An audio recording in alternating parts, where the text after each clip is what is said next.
तो आप सभी का स्वागत। इस समय हम हैं ब्लॉक ताखा में और ताखा की ग्राम पंचायत भी ताखा है। हमारे साथ बात करने के लिए उपस्थित हैं आने वाले पंचायत चुनाव 2026 में प्रधान पद के उम्मीदवार धर्मेंद्र जी। बात करने को और जानने का ही प्रयास करता हूँ कि वास्तविकता किस तरीके की तैयारियां चल रही हैं, आने वाले पंचायत चुनाव के लिए क्या रोड मैप है, किस एजेंडे के साथ जनता के बीच आ रहे हैं, जनता का समर्थन कैसा मिल रहा है, अगर जनता ने अपना जनादेश दिया तो ग्राम पंचायत के लिए क्या क्या प्राथमिकताएं रहने वाली हैं। सर, सबसे पहले आपका स्वागत है। जी, धन्यवाद। देखिए, आप पंचायत चुनाव में प्रत्याशी हैं, किस तरीके की तैयारी? ग्राम पंचायत शाखा से मैं पहली बार प्रधान पद के उम्मीदवार हैं और मैंने 10 साल लगभग मैं ग्राम सभा में अपने साथियों की और हमारे जो ग्रामवासियों की हमने सेवा की है। उसका क्या मुझे मिलता है, मैंने सोचा कि देखा जाए। सेवा मैंने कोई आशा लेके नहीं की थी, लेकिन मैंने लोगों के कहने पर जनता के बहुत पहले ऐसी थी, तो अब हो सकता है कि सामान्य की स्थिति हो, तो मैंने सोचा कि अजमाया जाए।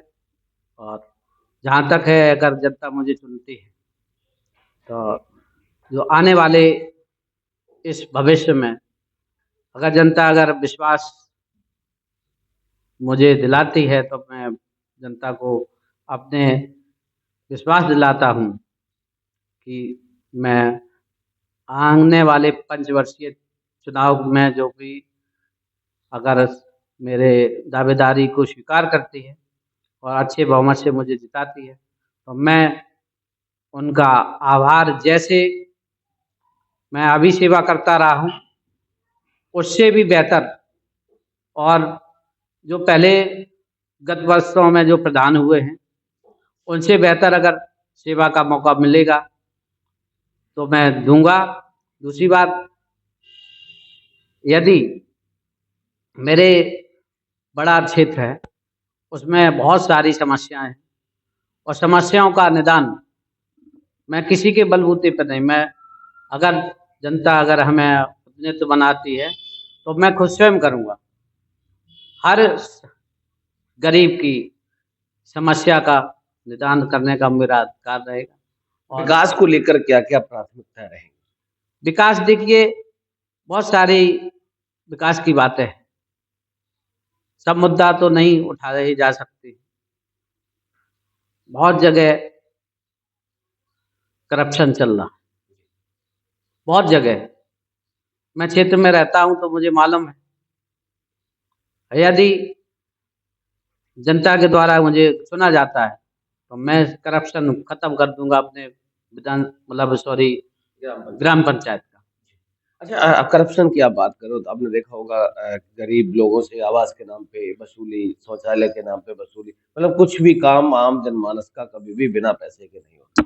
देखिए, जो गरीब है उनकी कोई सुनवाई नहीं करता। प्रधान के बिचौलिए धन उगाही का काम करते, उनमें एक गरीब को शोषण करने के अपने अपने धंधे बना रखे, वो सब बिचौलिए खत्म कर दिए जाएंगे। सीधा जनता से मेरा जुड़ाव रहेगा, जिसका कोई फायदा होना है उसको सीधा फायदा होगा। उसमें ये नहीं कि किसी अधिकारी ने ये ले लिया, किसी दूसरे व्यक्ति ने ये ले लिया कि हम उनके मतलब बीच से ये उन्होंने कहा है कि मुझे कागज दे दो, मैं तुम्हारा आवास दिलवा दूंगा, आपकी पेंशन बनवा दूंगा, आपको ये सुविधा दिलवा दूंगा। ये कुछ नहीं चलेगा। यदि मुझे जनता सपोर्ट करती है तो ये सब करप्शन खत्म कर देंगे। तो जनता से सीधा संवाद रहेगा। जनता से सीधा संवाद, मैं आज से नहीं 10 साल से, आप जनता को पूछ लेना।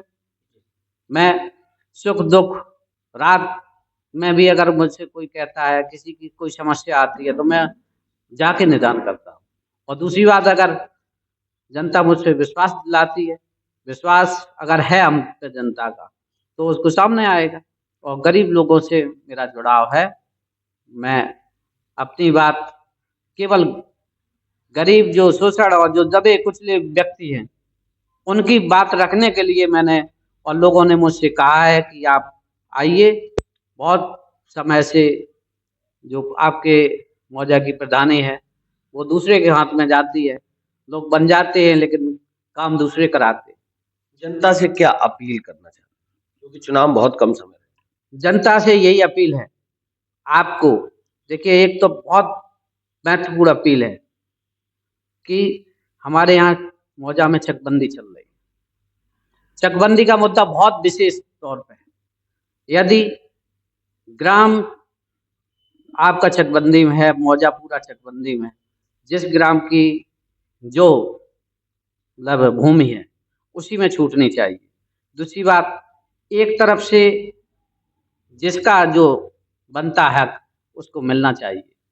किसी का ऐसा होता है कि लोगों ने शोषण करते हैं, अधिकारी लोग भी शोषण करते हैं, तो उसमें क्या होता है कि बेचारे पता ही नहीं लगता है कि जमीन हमारी कहाँ गई। उसमें बिचौलिए पैसे खाते हैं, लोगों को धन उगाही काम करते हैं।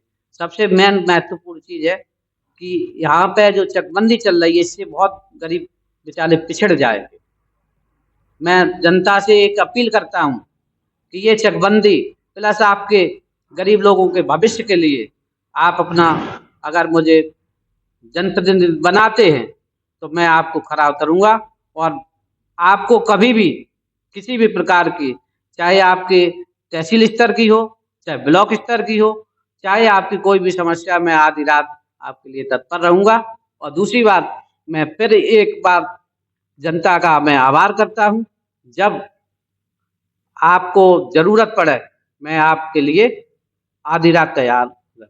नव वर्ष आ गया, 2 दिन का समय रह गया, उसके बाद गणतंत्र दिवस आ रहा है। आपकी तरफ से, आपके परिवार की तरफ से ग्राम पंचायत की जनता के लिए क्या शुभकामनाएं? नव वर्ष और गणतंत्र दिवस की हमारी सभी जनता, काका की सम्मानित जनता के लिए गणतंत्र दिवस और नव वर्ष की हार्दिक शुभकामनाएं। इसी के साथ मैं अपनी बहुत बहुत धन्यवाद। अब देखने वाली बात यह है कि जिस तरीके से ऐसे प्रत्याशी बहुत कम होते हैं जो ये दम भरते और डंके की चोट पे कहते हैं कि जो अभी तक हुआ वो हम सब खत्म कर देंगे, भ्रष्टाचार को जड़ से खत्म कर देंगे और अपनी दावेदारी भी मजबूत कर रहे हैं। तो आने वाली समय में देखने वाली बात यह है कि क्या ग्राम पंचायत की जनता धर्मेंद्र जी को मौका देगी। अगर देगी तो जनता की उम्मीद पर कितना खरा उतर पाएंगे तो भविष्य के गर्भ में है। हमारी तरफ से भी आपको बहुत बहुत बधाई, बहुत बहुत शुभकामनाएं। धन्यवाद।